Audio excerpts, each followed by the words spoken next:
Welcome back to another stellar episode of Down in the Den. I'm your host, Mars, aka Marlon Beardo, the bearded weirdo, the Stellarosa Casanova, and the curator of culture. And we are back for another fantastic episode of Down in the Den. And today is no different. We're batting 1,000 with the artists and talent that we have on.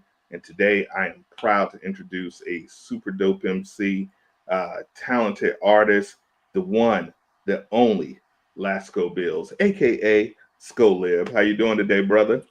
I'm doing great. I'm doing great. How about yourself? Man, I can't complain. It's beautiful weather here on the East Coast, sunny, bright, and I'm talking to you, so it's no complaints whatsoever. Absolutely. That was a great intro, man. You killed that. Oh That was man, cold. thanks, man. If I had a collar on, I'd pop it right now. A little something I do. When you run your mouth like I do, you got to use it for something, right? Yeah, I mean, absolutely. Absolutely. Absolutely, absolutely.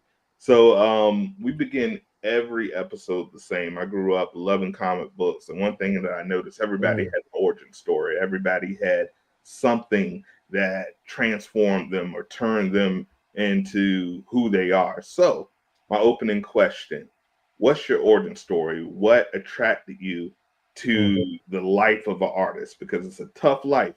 It's a tough Yeah. life. So it takes a special grit to be able to say this is what I'm going to do professionally. So what's your origin story? What attracted you to the art form? Yeah, man. Great question. So when I was young, like around like seven, it's kind of when I started picking it up. I had told my mom one day I wanted to be a lyricist because I saw Tupac and I really didn't know what it meant, but I knew that's what I wanted to do. I saw him and it's like I wanted to do that. And my parents were in the Navy. I'm born in Chicago originally, and my parents were in the Navy, so we moved around a lot. One day we ended up moving to Orlando, Florida. It was the like not the usual thing you would hear about like an origin story if you talk Right. about rap, but even though it's everywhere now, but in Orlando, and so it was a real nice ass neighborhood and shit. Sorry to cuss. I don't know if I Oh can no, cuss you or not. good. You good. You Okay, good. You okay, mature. yeah, yeah, sir. So next door where happens to be this our neighbor, um like not some Puerto Rican cats. The name was Michael and Danny, and basically they were like a lot older than me. I say if I was by that time I'm in sixth grade. So like what's that, like 12, 11, 12. I'm just trying to do it on my own, just writing a lot, more poetry than anything, because I still didn't have the idea of, I just couldn't keep a beat, for lack of better words, for some reason. But one day they just sat down and literally like Michael, mostly Danny kind of put me on more like the beats and stuff, but Michael really sat me down and just like really got me hip to it and really like, bro, this is kind of how you do it. Like he just made, I don't know, he simplified it so much for me. That next day I was just on a tear, and it's kind of just been like a thing in my mind for that one from that point. So I think that was kind of like the start of it. And then after that, my parents moved to with my mom. Me and her moved to Atlanta, and Atlanta's kind of where you get the swag of it all. You get everything else. You feel me? Because you just get everything else. That takes. 'Cause I don't believe that rapper is just you can. It's just about the rapping. It's so much more. And that kind of the swag, the culture, and just being around black folk, that really shaped it to even more to be like, nah, this is what I want to do, bro. Like I want to be like Ti. You feel me? I want to be like Pac. I want to be like Dro. I want to, the things like that nature. I want to be like Bow Wow. You feel me? I'm 20. I'm 28. So it's like seeing him like, damn, maybe I At could. that age, that was he was the man. And shout out to Bow Wow. He gets a lot of disrespect, but we can't disrespect Bow Wow. Come on now, gotta respect him, man, Mr. 106. But that's kind of my origin story, man. Just really the places my parents them took me, I think kind of really shaped me. If I feel like if we never moved there, I probably would have never. Maybe I would have got it another way, but the people I've been around kind of just shaped me to be like, for shaped me to be where I am right now, for sure. Absolutely. And shout out to everybody that molds us.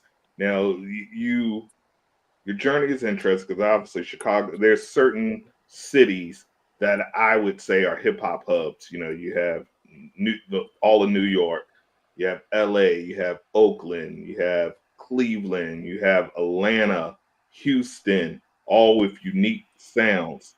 And then you have Mhm. Orlando, which is probably most famous for like the Backstreet Boys and like NSYNC and stuff like that. And so you have that combination of, Atlanta, really, as you mentioned, the people that you met in Orlando taught you how to count bars, how to format, and how to make music, which is so important. Right, Tons of people that can just rhyme and rhyme words, but if you don't know how to make it into a compelling song, it really doesn't matter. right. How would you say those early days in Atlanta? I want you to dig a little bit deeper because you mentioned it taught you the swag, it taught you really Mhm. how to format the music into what you are today. How would you say those early days in Atlanta influenced you and really changed you to give you that swag? Yeah. So when I moved to Atlanta, so when I was in Orlando, bring it back a little bit. When I was in Orlando, that was from like second grade to sixth grade, and I kind of started getting my swagger with everything as far as like counting the bars and really just understanding how to rap. Like around sixth grade. So then we moved again to Atlanta in seventh grade. So that's about seventh grade. And I guess what I mean by that, just the swag, when it comes to being a rapper, people always ask like, who is the best rapper? A lot of times I like to say, not the new Ye, but like Kanye West. To me, was like probably the best rapper when said as a kid from the knowledge because it's more than just what you're putting down on a song. The songs can be Right, great, but it's also about and the bars can be fantastic. But what about are you really influencing something as far as the fashion, as far as the way you just carry it, like how you speak? Um, are you really doing something that people want to do? It's more than just like, damn, I mean, that's a cold 16. Like you can have all the cold 16s in the world and you can have great songs. I feel like that can take you so much, that could take you far, but that don't mean you're the right, best rapper.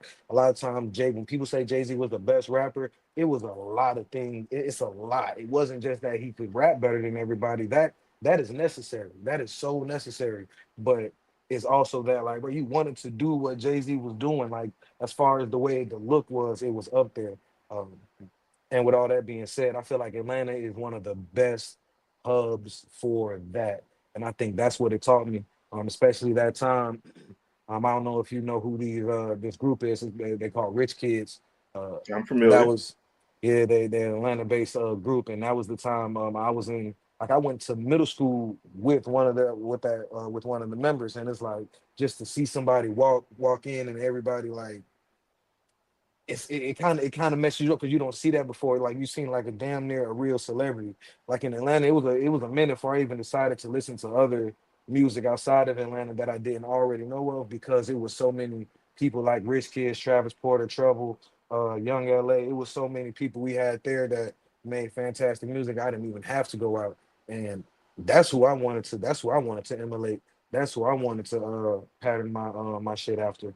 Uh, I hope I'm answering your question, but that's kind of what I meant from as far as the swag. Like it's more to being a rapper than just putting out very good music. Which I think that's number one at it, but all that other shit, man, really does matter. It was the reason why even in every single generation, it don't matter what generation. You can go to the 80s. Um, I'm t- man, I'm not sure how old you are. I'm trying to think because I don't really know too many 80s rappers, but I'm trying Yeah. to think who So was that I'm one. 40, and but Mhm. my brother, who's the one who turned me on to hip hop, he was 10 years older than me. Mm, So I've essentially been here since hip hop has begun.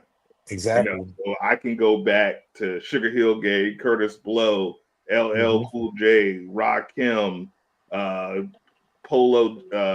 You know, when New York just had a chokehold, and then you go into the '90s when LA really came in.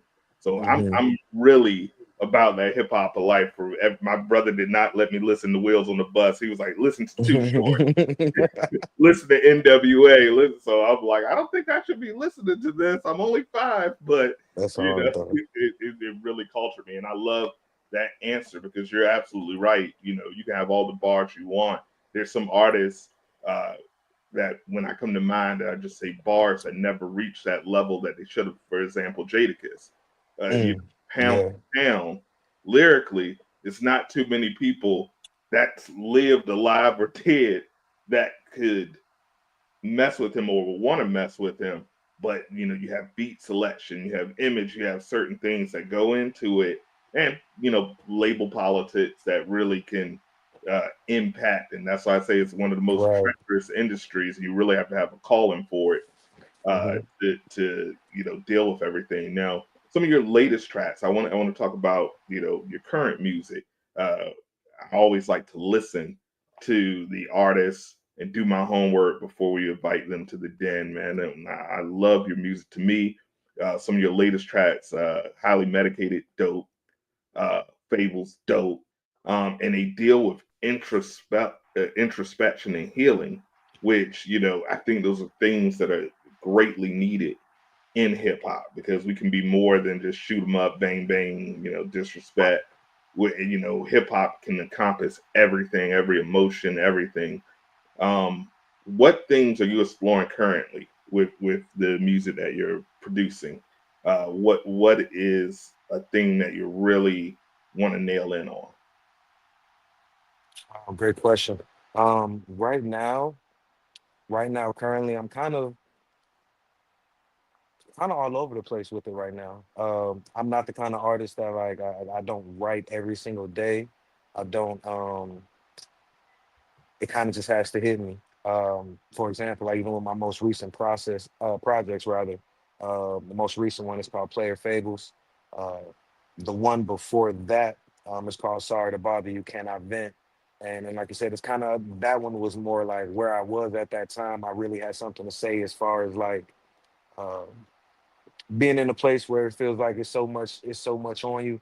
It's so much that you got to take care of. It's so much that you're doing. It's so much that you got to deal with, and you don't have nothing to or nobody to vent to or to speak out to, you know. So that was kind of my mindset as far as for that one. With Player Fables, I actually kind of had like a that's kind of like an ode to Atlanta. Um, currently right now I live in Arizona. Like I'm not even in Atlanta. So and it's been a good amount of years since I was living in Atlanta. So I felt the need to just give that up in my own special way. Give that story, give that love letter, for lack of better words, to the city that kind of made me who I am. Right now, I'm kind of all over the place. Like I don't know, I don't really have like a singular focus, and sometimes with those albums, and even though now I have like a solid way to explain them to you, like I just did, how they come about, I'm making the music sporadically, and then me and my creative director who helps me with all my videos. I have a short film, anything visual you probably seen. My boy Miles has done it. He helps me with a lot with some of the direction with certain things as well. Um, but a lot of times I do the music, and then it's like, yo, I got like 30 songs right now. You feel me? That I made over these last few months. He'll listen to them, I'll listen to them, and then like, bro, I think you got. Did you know that like 15 of these right now are all on similar things, similar topics about this? And it's like, damn, I didn't even realize that I was doing that kind of thing. So, long-winded ass answer, bro. Like I'm kind of everywhere with it right now. I think I got like maybe I got like 16 things right now. 16 ideas. I call them ideas, but and they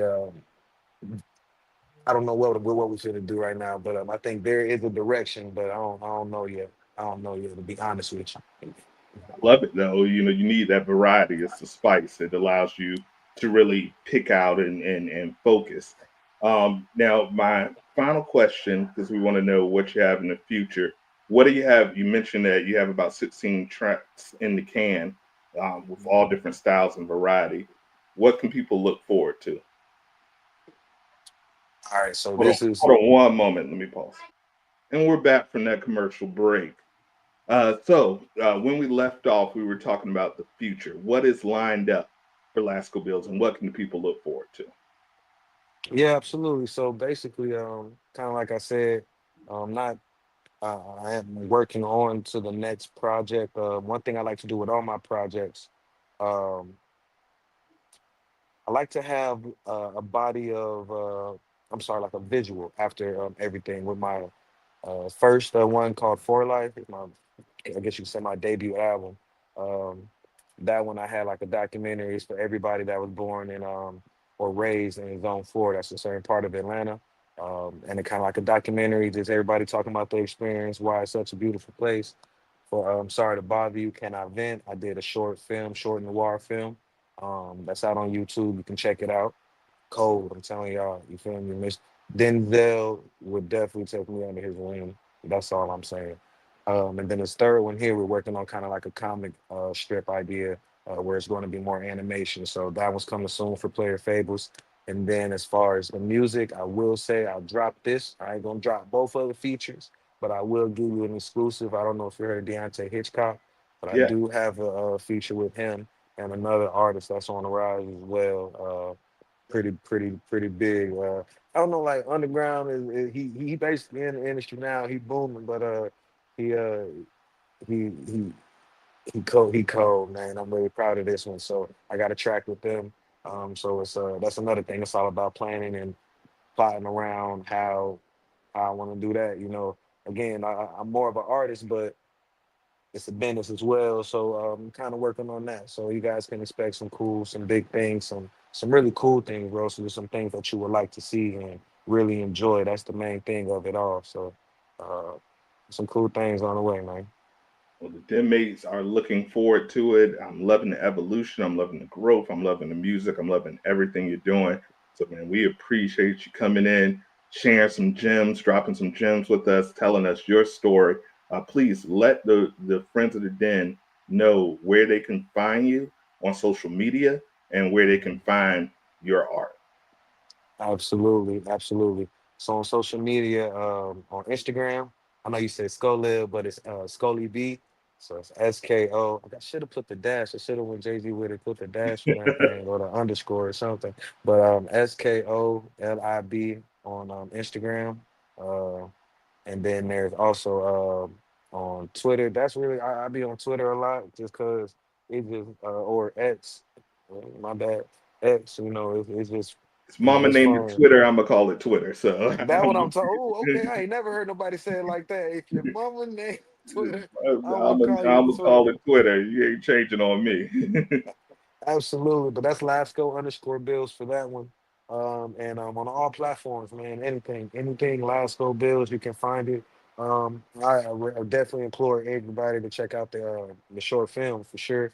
Um, definitely check out Player Fables. Definitely listen to all my music, but I really do. I love that short film because it's just really different.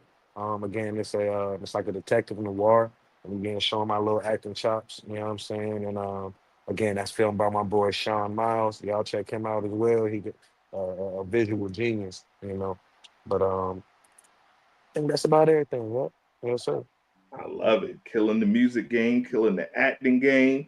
Michael B. Lasco, killing it, killing it, killing it. So I appreciate you coming on and just sharing your story with us, sharing your journey, man. I hope to have you back on very soon. So, man, I appreciate you coming in and chatting with us, guys. It's been Absolutely. another stellar episode. We're gonna end it like we always do. It's all about peace, love, unity, and respect. Deuces. Shout out Don and Dan. All right, perfect.